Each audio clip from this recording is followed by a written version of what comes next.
welcome back to another Formula Fools podcast. I'm David, your guide through the twists and turns. And sitting to my right is the man who will be fulfilling a lifelong dream of going to his first ever Formula One race this week. Yeah, flying out tomorrow. Yeah. It's exciting. Certainly not a lifelong dream. Oh, skin. I've thought about it for about a week. 1 whole week. We've had the tickets for like a month. Yeah. Come on. No, it is good. I'm actually excited. I'm very keen to see what it's like. It's going to be guru. Yeah. From pit lane antics to racing riddles, we hope to make you laugh and question your sanity. Sit back, buckle up. It's time for Formula Fools. Obviously, we can't forget that. I did forget it for the past 2 weeks, and we did have a message on Instagram about it. No way. Someone was like, where have the sound effects gone? Yep, they noticed. So, yeah. They got into such a habit from the first 2 episodes. Yeah. 3? 3 episodes, okay. No, sorry. 2. Yeah. 3. Yep, first 2. Yeah, they got in the habit, and then I disappointed them. I think they liked it because in episode 2, I spammed all of them at once. Gotcha. You know, just kind of like this. Yep. And then, yeah, like this. And I think I even said in episode 2, these aren't even F1 cars, but this one...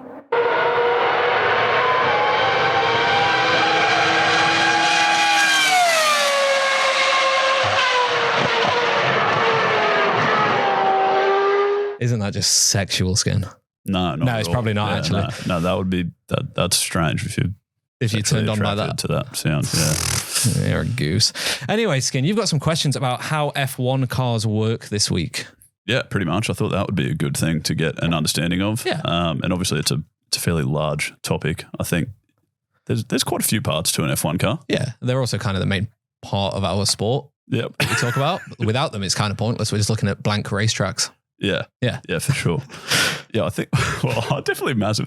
I don't know. I think before I started talking to you about F1, I think I put way too much emphasis on the drivers and not enough on the cars. I've sort of realized that in the last couple of episodes. But yeah, no, obviously there's thousands of, I couldn't tell you how many thousands of parts to an F1 car. So I'm sure we could and hopefully we'll eventually go into a shit ton of detail and do entire episodes on sort of particular parts or systems inside of the car. But I figure probably worth starting with just a fairly nice sort of top line overview of how the whole thing works and just get some idea of what is going on inside there, basically. Is that all right? Yeah, that's fine. Yeah. We had a chat yesterday where you said, we're just going to just look at the top line of an F1 car. And then I saw your notes and I was like, holy shit, I need to do some research. Right. I kind of knew very little bits about all of it, but I was like, you're asking some detailed questions here. I need to really know my shit for this episode. Oh, right. Okay, cool. Yeah, well, I guess I started reading about it and you just, I don't know. There's just a lot of questions. Yeah. I'm curious about a lot of it. Yeah. But yeah, no, I feel like I've got like an okay understanding of how cars in general work. Yeah. You know, you've got the engine that sort of has a bit of a thermodynamic system. I think your piston moves out to increase the volume to pull air in and sort of as it pushes back in the piston and you've got the ignition that sort of, or the spark that ignites the gas in there that increases the pressure that pushes the piston back out. It sort of just ends up spinning stuff and eventually the wheels, I suppose. Like that's kind of kind of the extent of my knowledge of how cars work. I've never really worked with them or paid much attention in terms of mechanics. Do you have any wise words to say there? I know your dad was a mechanic. He had a really good. How did he explain? Charlie, what did he say? It was a squish and bang theory. A squish and bang theory, my dad called it, which he said was when the piston squishes all the shit up the top and then it goes bang and it blows the piston back down. Yeah, the and shit it's just being the gas and the air and everything, and the spark plugs in. Like what my dad did there was if a car squeezed had shit in the engine. That's probably not. And petrol stations be stinky if you did that. Basically what you just said was it in a nutshell. There is obviously a lot more with the way that the fuel gets injected into the engine and how that then interacts with the spark plug and everything else to then create that bang and have it constantly moving and then releasing the gas out or whatever it is out that then goes through and like pumps out your exhaust and all that other shit.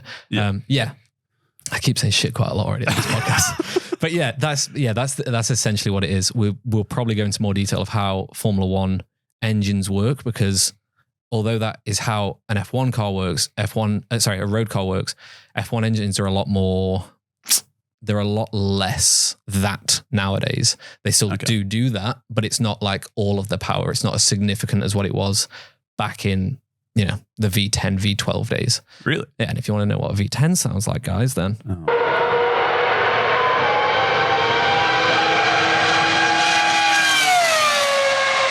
that's actually what I downloaded. Oh shit, yeah. That goes on for a bit, but that's actually what I downloaded it for. I didn't download it for the intro, but you know, just it came out naturally, so I had to play it again for this exact bit. Okay. But yeah, that's that. So that engine is a V10 engine from an F1 car. From an F1 car, from a Ferrari. I think in 2004 or 2005, something like. Schumacher was driving the car. Sure.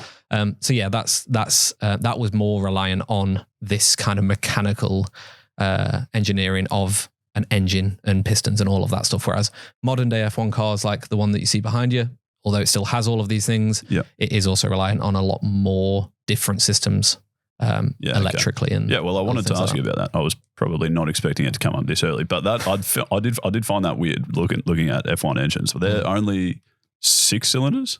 Yeah, you would expect 6-cylinder engine. I would expect a car that sort of fast and powerful to have be like a V8 engine or something like that. Why?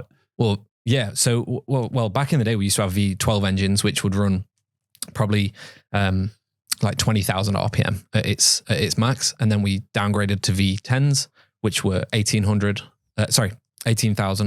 and then we downgraded to V8s. Don't know how much that was, probably 16, 14,000 or something like that. No, probably 16. And now we've got the V6s, which, like you say, 6-cylinder engine, and they top out at about 1,200, 1,400, something like that. So yeah, the engines. Say again, sorry, what they top out at 12 or 1,400? What? Not 100, sorry, 12 or 14,000 RPMs. Yeah. Okay. Yeah. So the reason we've reduced it over the years is just, well, number one, noise.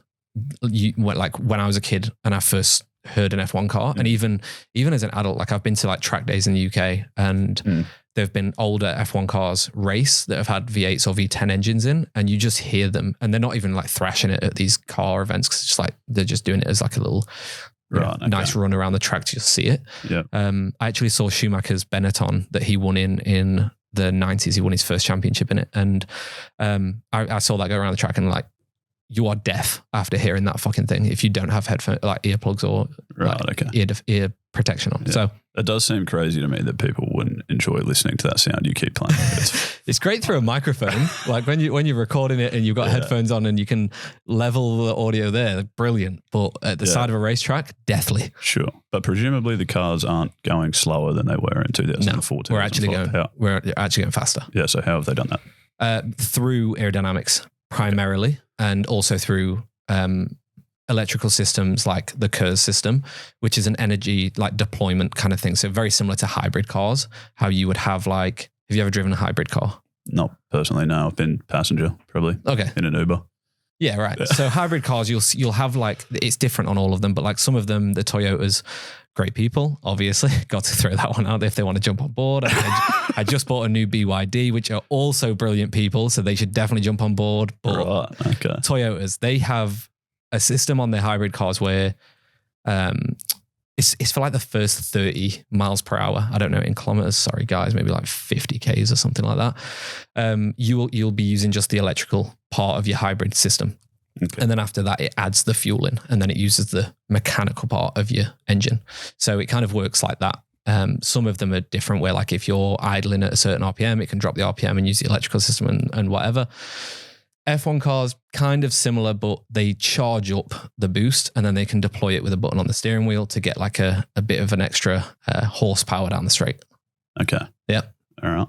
Nice. So what you're telling me is F1 cars are sort of moving in the direction of becoming more and more electrical, and we're just going to end up watching Formula E. Is that what you're telling me?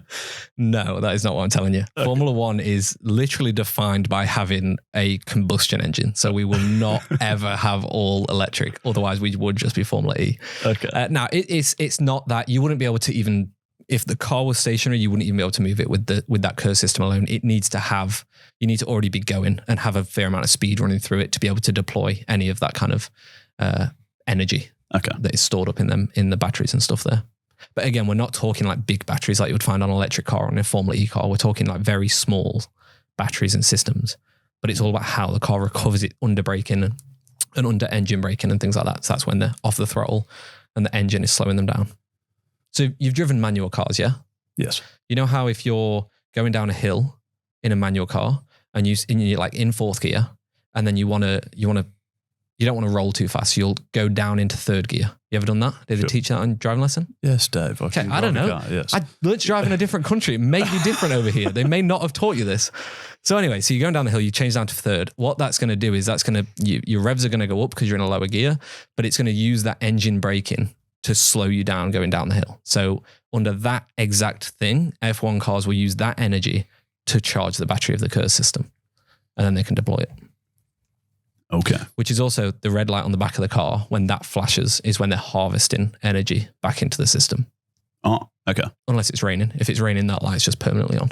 Right. Okay. Yeah. Why the heck do they do that? That's just to let the bloke behind you know that you're not going full throttle? Is that essentially? Yeah. Essentially, it's like it'll flash to just say, hey, this guy might be going like slower than you are because he's harvesting energy. Okay. During a race, usually not an issue because you're following, you don't tend to harvest energy in places where other people don't. So it's not usually a crazy issue unless you're defending, but then that person will know that you're going to be doing that. So it's there as a warning, but it's definitely not something that drivers are like absolutely paying attention to. Okay. Although there is a very famous crash from, I think 2016, Rosberg and Hamilton were teammates at Mercedes battling for the title, and off the line at Barcelona, like Rosberg was in the lead, and we got onto, I think we went through like turn 3, and then there was a bit of a straight, and he moves over to the right-hand side to defend the inside line for the next corner. Hamilton moves over, goes onto the grass, loses his rear end, hits Rosberg in the side, both Mercedes out, and it was piss. I was laughing so hard when I saw that. Right. Hamilton throws the steering wheel. It was amazing. Throws the steering wheel. Oh, mate, it was the biggest drama we've ever had with teammates in modern F1. Okay. Yeah. That's exciting. That was a proper sidestep. Yeah, right. But yeah, like, mate, Guru, like, what a great season. Okay. Yeah. We'll rewatch it at some point. Probably won't, but. Okay. No, good to know. Yeah, I feel like we got into a lot more detail than I was ready for too early there. Yeah, sorry, Skip. Do you remember the pre-chat we had as well when I said I won't go into too much detail? Yeah. Like, I won't go on tangents, and then I just did that. Yeah, and then you just went on like 17 different tangents in a row. So just to go back and cover some of the things that I wanted to mention. So some of the differences between an F1 engine and your sort of regular production car engine, right? You mentioned already that F1 cars operated around, I think you said 14,000 RPMs. I think that's like top end, yeah. That sounds, okay. Yeah. Well, I was reading on the way here a Mercedes fact sheet that I think they released a couple of years ago. Yeah. And it mentioned maxing out at around 15,000 RPMs. Yeah. Right. That sounds like more than your little Toyota Corollas. Yeah. Yeah. I think if you even got to 6,500 in your Toyota Corolla, your driving instructor would be screaming at you and changing gear for you because that is ridiculous. But yes, it's significantly higher, and it just shows the amount of speed that these cars have. Yeah. Yeah, no, for sure. Okay. And then those sort of little ignitions that we mentioned, the bang of the squish bang system, those little ignitions, apparently, according to this Mercedes fact sheet, that happens 200 times in the blink of an eye. So I don't know what the average duration is of a blink of an eye, but I'd say not long. Yeah. And that ends up being, I think they said 37 million times over the lifespan of an engine, which is only 4 races. Yeah. Yeah. Why is that? All of the stats you've just read is exactly why they only last 4 races, because these engines perform at such a high performance rate that the physical components of them over time will start to crack and start to warp and start to degrade. So just think of the metal shell of an engine. If that's going under all of this pressure, like 15,000 RPMs for an entire race or an entire qualifying session, like that's a hell of a lot of stress on a piece of metal. So it's literally just like after 4 races, they know that it's pretty cooked. We call it mileage on the engine, just like you would on a car. Mm-hmm. But like end of this season, you'll start to see it. I would imagine in more of the midfield teams like Aston, McLaren, Mercedes maybe, where they'll start to question whether or not they should take a fresh engine and take a penalty for it. We'll get into that that's a whole. We'll do a penalties episode and we'll talk about that because it's a bit of a joke. But yeah, we will have this conversation later on in the season, or if there's a very big crash with one of the cars, whatever. Because stresses the engines put themselves under so much stress that the actual physical components will start to degrade. Okay, sure. So what you've got to think is that if you were to drive a car for 200 Ks, 200,000 Ks, that engine is not what it was when you got it out of the factory. Sure. Okay, you may have done them 200,000 Ks over like 4 years, 5 years, whatever. I don't know, however frequently you drive. These are doing that in 3 races, 2 races. So like it's a lot of stress. So wait, sorry, just to clarify. So teams get penalised for taking fresh engines later in the season. I know you want to do a whole episode on that, so don't delve into too much detail. But just to clarify, if the lifespan of an engine is only 4 races, they're surely changing their engine every 4 or 5 races. No. What? So if you get 4 engines throughout the season, I think it's 4 engines throughout the season. So if you get 4 engines throughout the season, they technically only last 4 races. There's been a lot of stuff about like this is a 24 race season.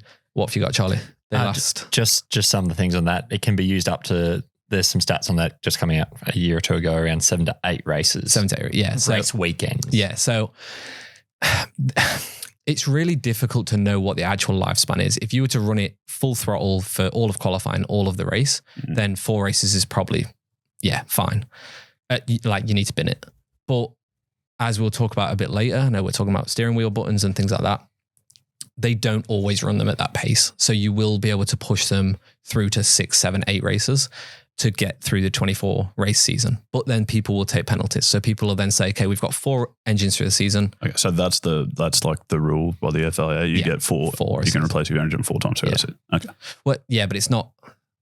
They won't just go, the first 4 races or the first 6 races, we'll put 1 engine in. Yeah, sure. They won't do that. They'll rest it. Okay, sure. So that they'll run like engine 1 for the first 2 races, then they'll bench it. Engine 2 will come in for the next 2 races, and they'll kind of do it like that. Okay. So it kind of they're in and out of the allocation. So it's really difficult from a fan's point of view. It's really difficult to actually see how many engines they've actually used and how many times that engine has been used or how many kilometers are on it. But officially, the teams have to submit that to the FIA. So if like when we start to talk about this potentially being penalties, it's because the FIA will have released information to the press, and then press will tell us that there's potentially a penalty coming up. Okay. Yeah. Obviously covered the engine in a fair bit of detail, I guess, or certainly enough for this first Top Line episode. And then probably the other main thing I would say that seems like a massive point of difference between F1 cars, production cars, even sort of very high performance production cars, is the aerodynamics of it. You've obviously touched on that a little bit before, that is what makes F1 sort of so exciting, is how fast they can go around the corners and end up sort of doing pretty impressive lap times, which is just through sheer aerodynamics and creating a ton of downforce essentially, right? Can you give us a bit of a rundown of how they optimize that, I suppose, and what sort of features help with that, I guess? Yeah. So like modern day F1 cars, as of the 2022 season, we had a engine upgrade. So if you look at the McLaren behind you, this is the 2022 seasoned car. So the shape of the front wings is different.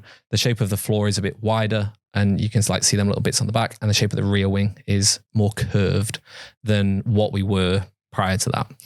The new modern cars, these ones, are what we call ground effect cars. Mm-hmm. Ground effect has been around for a very long time, but has been banned in Formula One for 35 years or something daft like that. It was deemed illegal. They weren't allowed to do it. It was too dangerous. So the reason for that, if you look at the doco, I've got a couple of images. Back in the 70s, we had a few cars designed. So the top image you're looking at there is of the fan car. Now, we'll probably do in our series where we look at aero or air no, we'll probably look at this car because it was one of the most interesting cars. They literally had a fan on the back of the car that would let the air flow through and out of that fan to help suck the car to the floor, which is what we call ground effect. That's exactly the same kind of concept we've got now, except we're not allowed to put big fans on the back of the fucking car. Okay. The whole point of ground effect, and the reason I chose this image is because you can also see between the tires, there's like a little lip of the red of the bodywork. If you just look between that and the floor, you'll see like a bit of a rubber seal there. It looks real weird. The whole point of ground effect is letting air flow underneath your car in kind of a weird, so the air would flow under there and it would like be pinched in the middle and then let out again. So it's kind of like in a weird like chamber thing, and it helps to suck air downwards. It's the exact opposite effect of what airplanes do. So airplanes do this bit in reverse to make planes go upwards, because otherwise planes going downwards, everyone dies in plane crashes. So yeah, it's basically the exact opposite of that. And then, so air flows through the front. The reason for these side bits is to keep air within that limit to help suck the car down. So that's why we have these like little side skirt bits. And then it comes out the back through the diffuser. So you'll hear people talking all the time about the diffuser of the car. Again, looking at the McLaren, you can kind of see where the rear wheels are. Just on the inside of each rear wheel, there's kind of like that little kicky bit. Mm-hmm. That is kind of part of the diffuser, and it will run through to the very rear of the car. And that's just the position of where the airflow from under the car gets kicked outwards to the back of the car. So again, scroll down on your tablet there. And if you're watching on YouTube, I'll put all these on screen for you. You've got the current and then the 2021. These rules were going to come out in 21. COVID hit. We pushed them back to 22. So you'll see the dirty airflow out of the top car. That was what we used to have. That was pre-ground effect. And all that dirty air is basically just being pushed out directly out the back of the car. So it's coming out, it's hitting off it's hitting off the front wing, going around the side, underneath, everything like that. And then it's just coming out in a direct outwards trajectory. Okay. The whole point of the new regs with the ground effect and the diffuser being more prominent is to kick that air upwards. So you can see on the bottom image, the green kind of airflow state is going upwards. So then the further, like if you're 2 car lengths behind the car, you can follow closer is the whole point of it. Right, okay. So that's why we've got this aerodynamic concept. It also means that we have way more refined, way more simplistic aerodynamics on the exterior. So if you look at cars from 2000s, like 6, 7, 8, 9, 10, they've got like, they look like fucking spaceships. They've got weird wings coming out the side and off the front and on the back. And it's just like, there's just like sharp edges everywhere. Whereas now they're like real smooth and real curvy and so simplistic. And it's because all of the aerodynamics is not on top of the car now. It's on the bottom of the car. So you don't need to do all that. And also it's banned. You're not allowed to do most of that stuff now. Okay. Yeah. All right. So you're saying the current car has cleaner air coming out the back of it than it used to? Yeah. Okay. But you still obviously hear people talking about this dirty air all the time, like every race. Yeah. It seems like a fairly large issue. Yeah. Is it good at the moment, or are they like in that sort of next update of the rules in 2026 that you've mentioned, are they trying to make it better again? Or no, the 26 rules is more of an engine rule change over aerodynamic rule change. So the rule change in the engines we've currently got are kind of very similar to engines we had in the 2013 rule change or 2012 rule change, whatever. I think it was 13, which brought us to the V6 era, the V6 hybrid era, which is what we're in now. The 26 will be, I don't know what we're calling it, but it's kind of like, they're effectively going to have like more economical fuels and things like that. So that's going to be the next engine era. We're now just in the ground effect era for downforce, whereas before I didn't really know what it was, but it wasn't ground effect. Okay. So I don't think 26 will change anything, but yes, if effectively these are supposed to generate less dirty air, but the aerodynamicist for every team, that sounds wrong, doesn't it? Aerodynamicist. I thought it sounded good. Okay, no, yes, let's back it in. Cut all of that disc. That was amazing. I'm a genius. I don't know if it is a word, but it should be. It definitely should be. Go disco. But yeah, their kind of like main job is to create dirty air. So like they're all going to the drawing board to say, how can we make our car work perfectly in clear air in front of us, but fuck up everyone that's behind us. That's basically their job. Right. And so, so teams are trying to create. Okay, and so just to clarify, when you say dirty air, you just mean turbulent air. Turbulent, right? yeah. It's not. There's not literally dirt. No, not unless they're running on grass. Okay, no, right. It's clean in terms of its hygiene level, but in terms of its how disturbed the air is, it's filthy. Okay, and so they want Jesus Christ, Dave, wind out of the gutter. Okay, so teams want dirty air coming off the back of their car to make it harder for people behind them to follow. Yeah. They'll tell you that they don't, but they do. They absolutely do. And again, if you look at this image down here, the very bottom image that I've put there of the Red Bull, you'll see this. This is during a wet race, so you'll see the water spray coming off it. Yeah. Again, this was pre ground effects. So this was the old regulations. You can just see how much, even just off the front tires, you can just see how much dirty air they're creating.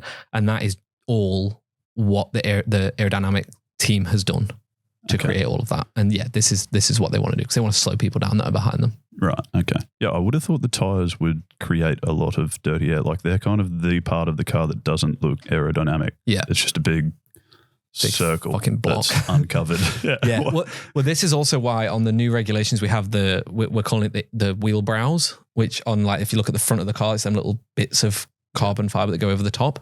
So that's kind of why we created that, is to limit that, and also kind of it will almost direct air back downwards towards the floor of the car. So instead of shooting the air upwards off the tires, it kind of helps it guide it downwards. But yeah, definitely before we had that, it was way worse than what it is. Right. Okay. Mm-hmm. And then, so they're creating all this downforce through the bottom of the car, which is, I think you've told me before, is why you see all those sort of sparks along the ground as the cars are racing around. Yeah, it's we've always had sparks in Formula One, but it's more prominent now because of ground effect. Sure. Yeah. Okay.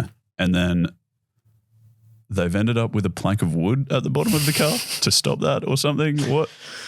Can you explain this to me? Yeah.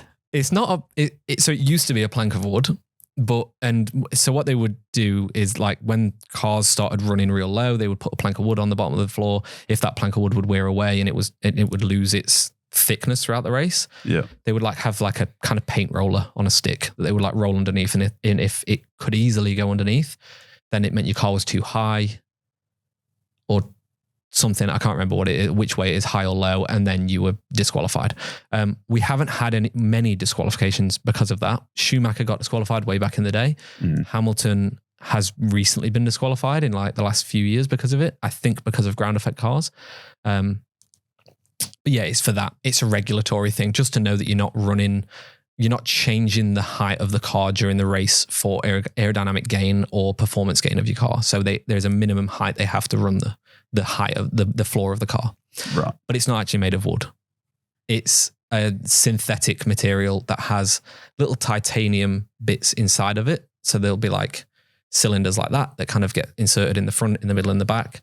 And that's where it's now determined. So if they get worn down too much, then your car's illegal, which is what happened to Hamilton. Right. Okay. Yeah. So they're not trying to discourage you creating downforce. They're just trying to discourage you literally lowering the car. Yeah. Okay. Which leads on to the porpoising chat. Do you know what porpoising means? Yeah, I do actually. I was going to say it's a physics thing, so you probably should. Yeah. Where the downforce on the car sort of changes and it ends up bouncing up and down. Yeah. Is that am I talking about the right thing? Go skin. Nice. Yeah. So yeah, but when we first got these cars, the teams were trying to run them so low that the downforce was creating these like weird airflow pockets underneath it that was inconsistent. So the air was flowing in at a certain speed, and then it was kind of tunneling, slowing down the airflow speed, and then it was getting popped out too fast, and it was like there was too much air, so it was creating a horrible ride height like this. Right. And in 2022, when these new regulations came out, I think like the Mercedes and the Ferrari were real bad in testing. Like you could see the drivers' heads were shaking. Like, you know, the helmet cams they have. Yeah. It was like you couldn't see a fucking thing from just looking through that helmet cam. I don't know how they were driving the cars. Wait, they drove like that for a while? Yeah. Well, yes, but the FIA stepped in to say this is really dangerous. Yeah. And then they increased the minimum ride height of the car for safety reasons. But yeah, like it took Mercedes probably an entire year to fix the porpoising problem. And even their drivers were driving around with their heads shaking everywhere for a whole season. Not as intense as that, but like you would get to like Singapore, which is fairly high speed and a street track with a lot of bumps, and you would have the porpoising like so bad at Singapore. So holy heck. Yeah. Okay. It was cooked. But yeah, that's porpoising, and that kind of leads on to, I think that's how Hamilton got disqualified, because his car was porpoising too much, wore down the plank, and thus he was disqualified. And also had a very shit race. Like, it was probably one of his toughest. That season for Hamilton was probably his worst ever in terms of like him struggling in the car from a physical point of view, because that car just battered him because of the porpoising. All right. And then, so there's a bit of a trade-off, isn't there, between sort of the aerodynamics creating all this downforce in the cars, which helps them have more control and go faster around corners, but then creates drag when they're going down the straights. Yeah. Am I on the right track here? Yeah. So And sort of essentially making it harder for them to go fast when you get the opportunity to go down a nice straight. Is that right? Yeah. Okay. Great. Yep. So then you always hear people talking about the DRS system. Yeah. What is that? And what are the rules there? Yeah. So to touch upon drag, if you were to scrunch up a paper ball and throw it through the air, it might go like 2 meters away from you. But if you were to craft that into a nicely formed paper aeroplane and throw it, you might get 4 meters. That's sorry. Okay. Yeah. You're an athlete. Yeah. You'd probably get like 10 or 12 meters, wouldn't you? I've made some paper airplanes. Oh, Skid, I bet you have. I bet you have. But yeah, it's a very similar concept. That's the whole point of aerodynamics, is to reduce the amount of drag that we've got while still maintaining a certain level to increase your straight line speed while also maintaining enough that you're not just like a fucking rocket and you're never going to stop the car. But naturally, creating any kind of physical thing introduces drag. So when we started adding wings to the car in the 60s, 70s, we introduced drag immediately because our cars went from being like tube shaped, like a beer can. So our cars were kind of like that. And then we added side pods onto the side of it, which added more drag. Then we added front wings. Then we added rear wings. And everything we added onto that was just adding more and more drag. Okay. And then we're adding those things to try and improve the downforce which made them faster in corners. Yeah. So even though they could go real fast in straight lines, when downforce was first introduced, people like Enzo Ferrari was very much like, nah, my engines are faster, I'll win the race. Didn't think about downforce, lost a lot of races because of it. Took Ferrari a very long time to catch up with you probably should look at this downforce thing. Okay. So yeah, DRS was introduced because from probably, I don't know, the early 2000s to the late 2000s, racing was starting to get real boring. Overtaking was very, very difficult in Formula One because of dirty air generated by front wings, rear wings, side pods, everything else. So we introduced the DRS system, which is basically just the top of your rear wing. There's a big flap along the top that will open on a straight line and then it'll close when you brake. There is only around tracks, usually 2 sections. Some tracks still have 3 where you can enable your DRS. But you can only enable your DRS if you're within 1 second of the car in front. Mm-hmm. If it's a qualifying session, you can have your DRS for them 2 straights as much as you want. So you can do your fastest lap with the least amount of drag. Okay. Yeah. Okay. So you can only use it on the straights. Yeah. It would be very bad if you used it in the corner. Yes. There's a couple of examples. But that's a rule. That's not just. Yeah. Well, it's the same. It would be stupid. It'd be very stupid. Yeah, okay. There's a very famous crash at Monza. Marcus Ericsson in the Alfa Romeo. He was at the bottom of the straight, and Monza's main straight is like one of the fastest of the season. Like it's one of the most intense braking zones on the calendar. And as he hit the brakes, his DRS system had locked into place, so it didn't close, and it immediately caused his car to snap to the left. He hit the barrier, and then he rolled like 3 or 4 times, and it was like 400 or 500 meters that he was rolling for. Like it was a very big crash for Marcus Ericsson. Walked out of it. It was totally fine. Raced the next week, I think. But seriously, yeah, like it was intense. But yeah, that was all because the DRS flap didn't close. Okay, all right. So yeah, and so that DRS flap.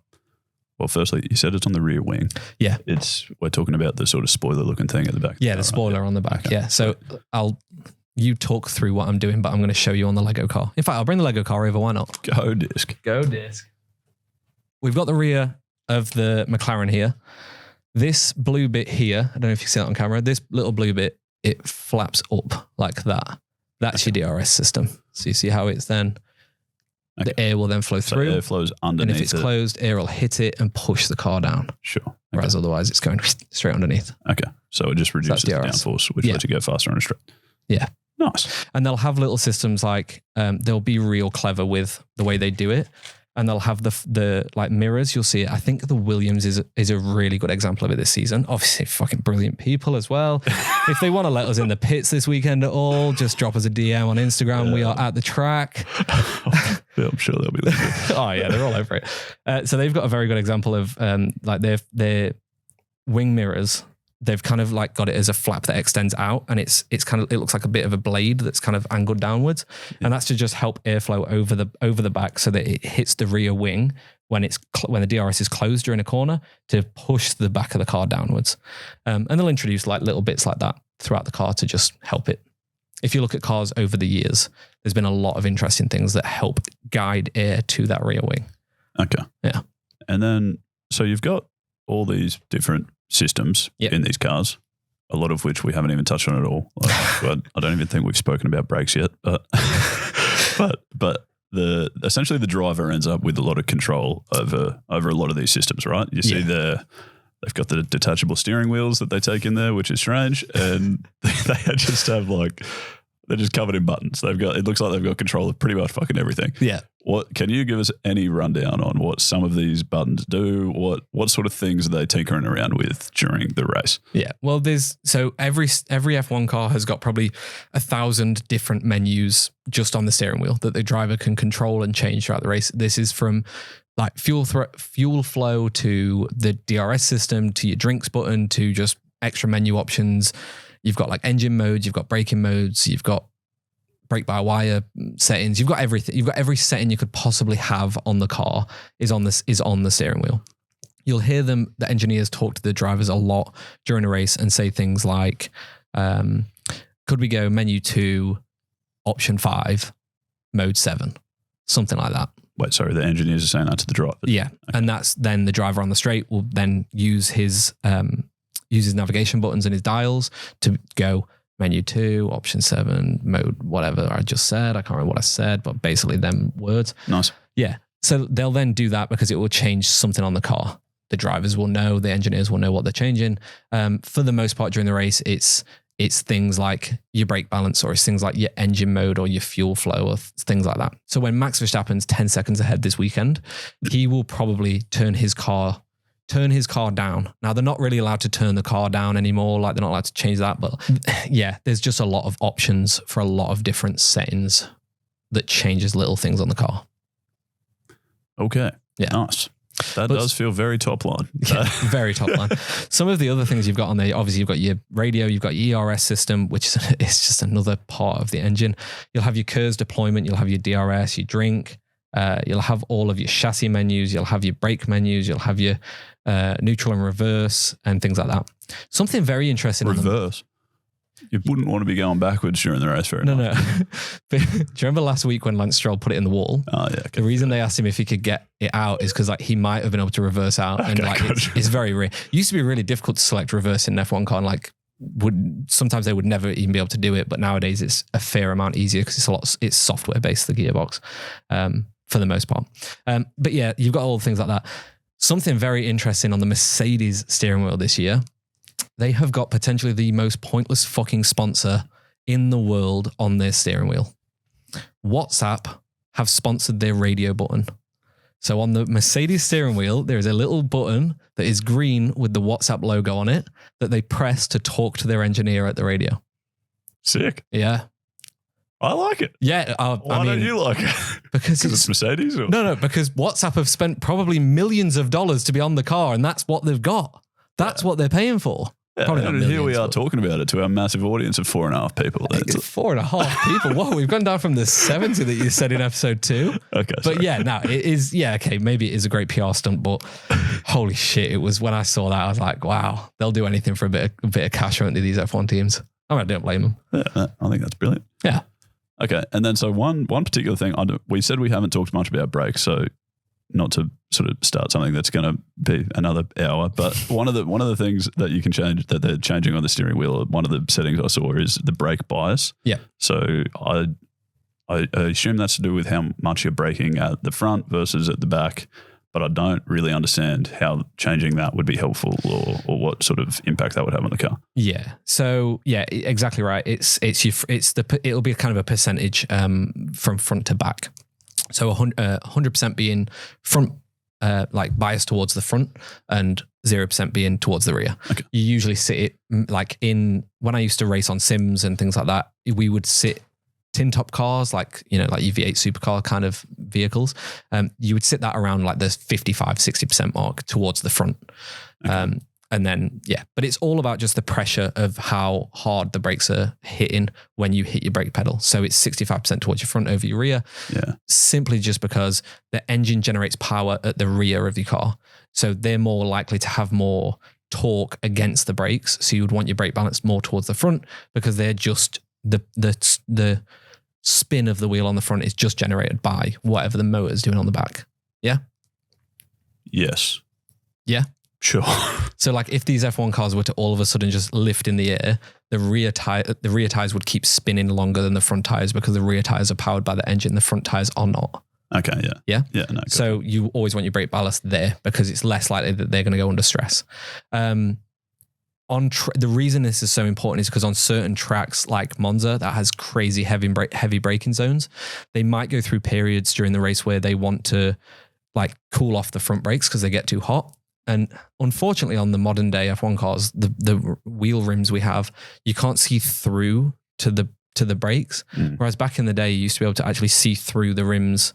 It would be like spokes, like you would have on your car. Sure. And you'd be able to see your brakes, and they would get so hot that they would glow red and orange because the brakes would just hit like thousands of degrees Celsius, and it would be they'd just be fucked. So like heavy like zones like that is why we have this tool, is so that like you'll also be able to monitor on your steering wheel, like, oh shit, your front brakes are cooking and they're on fire. Maybe move that towards the back. That's nothing to joke. Like brakes set on fire more than anything on an F1 car. Really? Yeah. Yeah. 100%. Okay. Yeah. No, I guess that makes sense. They're very hot. All right. Nice. So just that's like the reason. skin. Yeah. Thank you, Dave. Yeah. Okay. So that's the reason they would play around with that. It doesn't really like give you a massive advantage in different situations in the race. It's really just to recover the brakes on your front or something like that. Yeah, it's more of a management system than anything else. I suppose people, depending on how what your driving style is, if you like a loose rear end, then maybe you want like oh, disco. Sorry about that. One's good. Like if you're going around a corner and your rear end's like it's a bit loosey goosey, like your rear end's kicking out a little bit. If you like that kind of driving style, Max Verstappen likes that.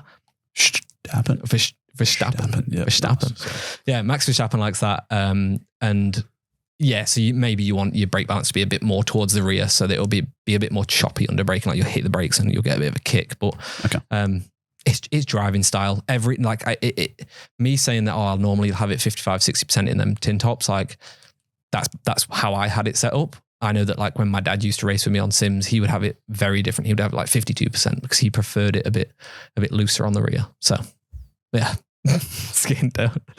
No, that's fine. That makes total sense. Okay. And then, so one other thing that they've got on their steering wheels, but over on the back, not quite as noticeable. Well, I assume there are a few things. There's not many things on the back. Okay. One of the things is definitely your little gears up and down. Yeah. Yeah. Is that a more recent thing? Because I've seen videos of F1 drivers, like what their feet do, and I assume it's old, and they're sort of like changing gears, and you've got this thing where I have no idea what the fuck's happening because I've driven a manual car for a while and I've never done this, but they'll put the clutch in with their left foot or something and then have their right foot over both the brake and the accelerator. Yeah. So I assume that just doesn't happen now that they've got their gears on the paddles. Is that fair to say? But what the heck is that all about? That isn't as much F1 cars because we've never really had that kind of pedal system. Okay. We did way back when, but like it's been 2 pedals, accelerator brake for the longest time, with gear shifters. I can't remember who it was. It was a Ferrari engineer, I'm pretty sure, that came up with the sequential gearbox is what we call it, which is your flappy paddle gearbox. And so you also actually have your clutch. So you've got gears on top and then clutch. You have 2 clutch paddles, one on each side, but they do the exact same fucking thing. Yep. And that's kind of where it is. And yeah, that was developed a while ago because if you watch old clips of Senna driving, especially like there's a very famous like Senna around Monaco qualifying lap, you'll see him, he's like driving around Monaco one-handed because his other hand is changing gears on like a manual fucking gear stick. It is wild. So yeah, we changed that a fair while ago because it was dangerous and sequential gearboxes are faster. Okay. It changes the gear way faster than what it used to. But what you're talking about with the pedals, again, in terms of sim racing, a lot of sim racers will do this, and it's probably more tin top cars and like NASCARs and things like that kind of still have that 3-pedal system Right. Okay. in place. So the whole point is you drop your clutch, so you can then, obviously, like in a manual car, you put your clutch down, and what happens if you then hit the accelerator? You don't go faster, but your revs go up. Sure. So you're then braking to slow down, and you're then tapping the side of your accelerator to just keep the revs up while you're on the clutch. So then when you drop the clutch back into gear, you've then got a crazy amount of torque on the rear to just power you out the corner. It's used it's used a lot in rally as well. Remember them rally clips I showed you the other week? How they were like drifting around? Yep. It's used a lot for that.